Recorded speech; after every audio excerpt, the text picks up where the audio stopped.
Washington, D.C., January 25th, 1960. The presidents and executive officers of many of the nation's real estate boards gathered to plan programs and policies for the coming year. Meeting under the banner of the National Association of Real Estate Boards, the executives represented over 66,000 realtors. One of the exciting highlights of the 5-day meeting was the attendance of President Dwight D. Eisenhower at a special early morning breakfast for the executives. Mr. Eisenhower was greeted by James M. Udall of Los Angeles, retiring president of the association, and by C. Armel Nutter of Camden, New Jersey, the president-elect. The group walked to the head table to the strains of Hail to the Chief.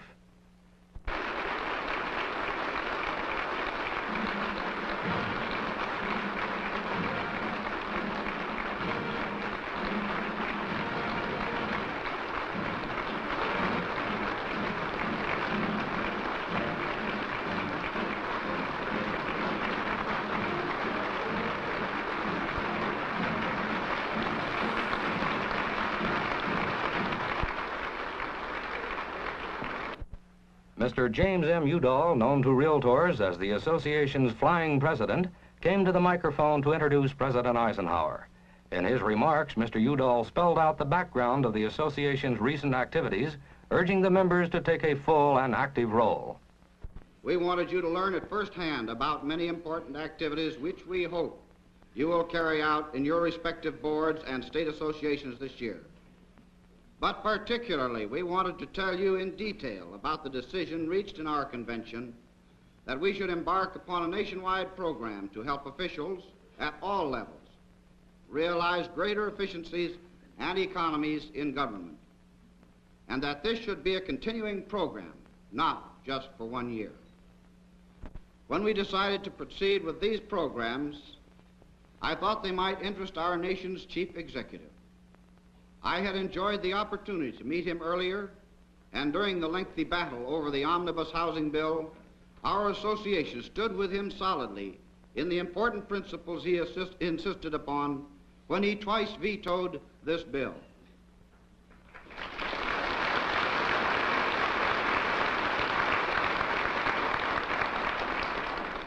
So I wrote President Eisenhower a letter briefly describing our new programs and expressed the hope that, in his impossibly crowded schedule, he might find time to come here and meet with you board presidents, upon whom will fall the responsibility for getting action out in the field.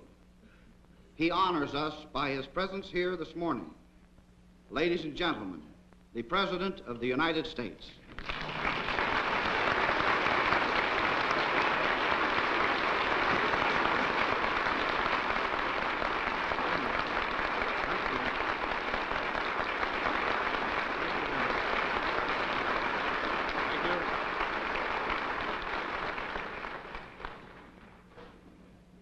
Thank you very much. President Udall and ladies and gentlemen, I have been talking to your president about this group, about the hours that you had to get up this morning in order to be at breakfast on time, and about the work you were doing. I noticed that he kept in stressing this is bipartisan. He apparently was afraid I was going to make a political speech.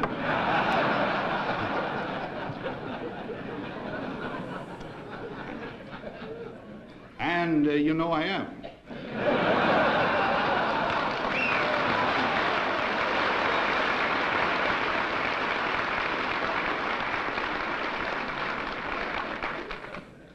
One of the reasons that I was anxious to come is because I know of your work in the great effort to prevent the debasement of our currency.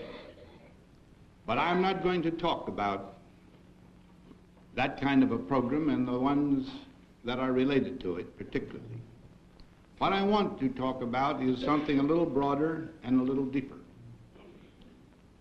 I know you people know all the risks that there are to inflation because of excessive federal spending, for fiscal, if we indulge in fiscal responsibility and irresponsible debt management, you know what it means. And therefore, I'm not going to waste your time. I believe the greatest problem in America today is not simply keeping our currency from being debased and eroded. It is the understanding of the United States about the issues that we face. People that oppose budgets that are balanced say, well, you think more of a balanced budget than you do about the education of some poor lad out in Kansas.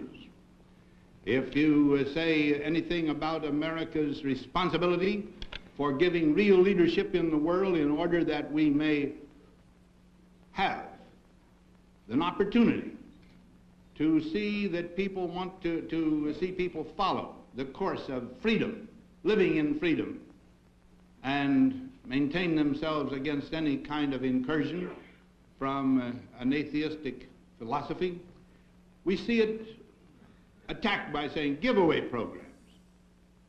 To my mind, there is nothing can be more futile and nothing can be more indicative of a abysmal ignorance, if there's no demagoguery in it at all, but just ignorance, than to say that the programs United States carries out in the world are giveaway programs. Do we want peace? Do we want the free world strong, or do we not? We need, of course, other countries, other industrial countries. What I am getting about is this. Do you learn the facts? And as you talk the fact about the supporting the government in economy and in efficiency and preserving our dollar, are you taking these other great issues and meeting your friends, all of the other realtors in the world that you can get a hold of, and letting them see what the issues are? So, first, I think my message is congratulations for what you are doing. And the expression of the hope that you'll go even a little deeper into the relationship of the United States government with you, with your community, with your state, and with other nations. And you have got to give your honest convictions. Not because a man is a Democrat or a Republican or even a populist or anything else. You've got to do it because you believe something. And if you believe it on the basis of facts, and you can make enough other people believe those same facts, you will have in your hands the mightiest force that there is in the United States, an informed public opinion. So I come here because I know your record up to this point. I hear your program here being discussed as to what you're going to be doing next year.